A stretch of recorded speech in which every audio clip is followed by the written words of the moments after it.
Көз карандысыз мамлекеттердин шериктештигине мүчө өлкөлөрдүн жыйыны тууралуу кебибизди улантабыз. 25 жылдык тарыхы бар уюмдун келечегин саясат талдоочу юрист Бекбосун Бөрүбашев менен да талдап көрөлүк деп турабыз.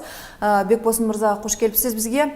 Айтсаңыз, макулдашуулардын көбү экономикалык багытта экенин эске алганда, азыркы тапта көйгөйлөрдү чечип бере тургандай уюмдун ролу күчтүүбү?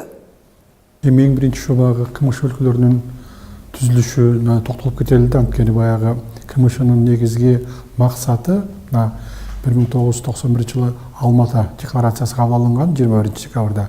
Мына ошондогу андан кийин 1-2 жылдан кийин устав кабыл алынды. Мына ошондогу эң негизги максат жазылганда бул баягы Советтер Союзу кулагандан кийин ошо союздун ичине кирген республикалардын ортосундагы экономикалык, социалдык, гуманитардык, илимий жана саясий мамилелерди сактап калуунун бирден бир жолу болчу. Ошон үчүн бул КМШ өлкөлөрүнүн түзүлгөнү, КМШнын түзүлгөнү бул баягы союздан кийинки мындай бир байланыштарды түзүп койбогонго чоң кадам таштаган болгонбуз. Ошон үчүн мунун мааниси абдан чоң болгон.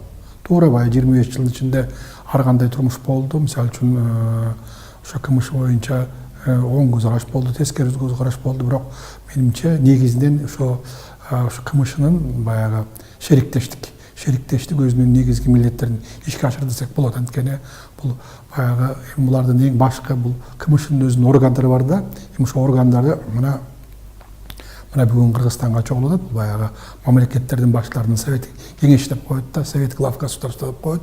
Мына ошо кеңеш чогулуп атат. Мына биз айта турган болсок, буга чейин Кыргызстан биринчи жолу 2008 жылы ушул КМШга дагы төрага болгондо, мына бул экинчи жолу болуп атат. Ошондо мына бүгүн бир биздин билишибизге караганда бир 15ке жакын документке кол коюлат экен. Андан башка дагы КМШнын ишине баягы мындай бир уюштуруу маселелери боюнча да каралат экен. Аны эртең бир күндөрдөн жыйынтыгын көрөбүз.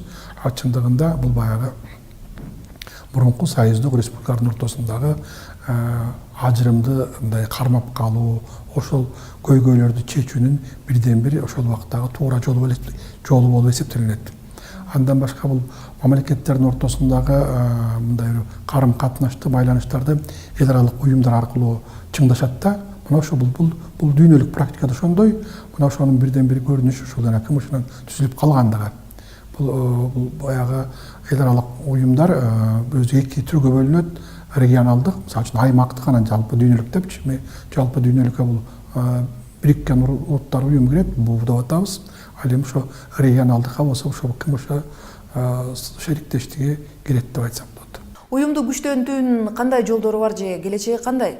КМШнын келечеги бар. КМШ анткени бул баягы бул мындай да, бул КМШнын түзүлүп калгандыгы, бүгүн иштеп аткандыгы бул мезгилдин талабы. Мисалы үчүн ошо бүгүн мына 11 мамлекеттин өкүлдөрү чогулат экен. Ошон үчүн 7 мамлекеттин президенттери, калганы баягы өкмөттүн башчысы, посолдун деңгээлинде, тышкы иштер министринин деңгээлинде чогулуп атышат.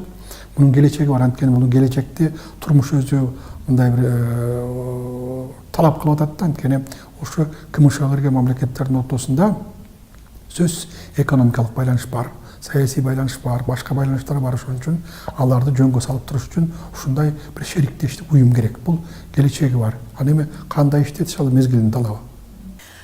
Биз билебиз, негизи ар кандай уюмдардын жыйындары байма-бай өтүп келет. Бирок жакында эле биз мүчө болгон Евразиялык экономикалык биримдикти ушул уюм алмаштыра алабы? Эми түшүнүп атам, баягы Евразия деп атпайбызбы?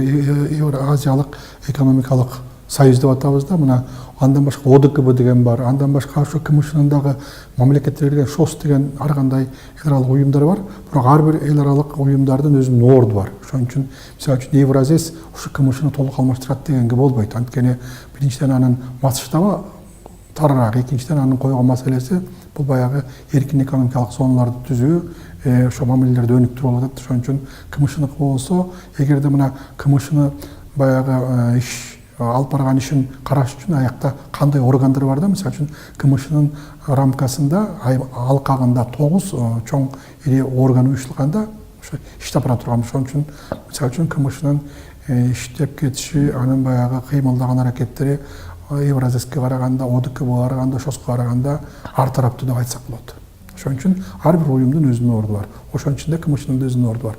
Рахмат Айтанбек Морсун мырза.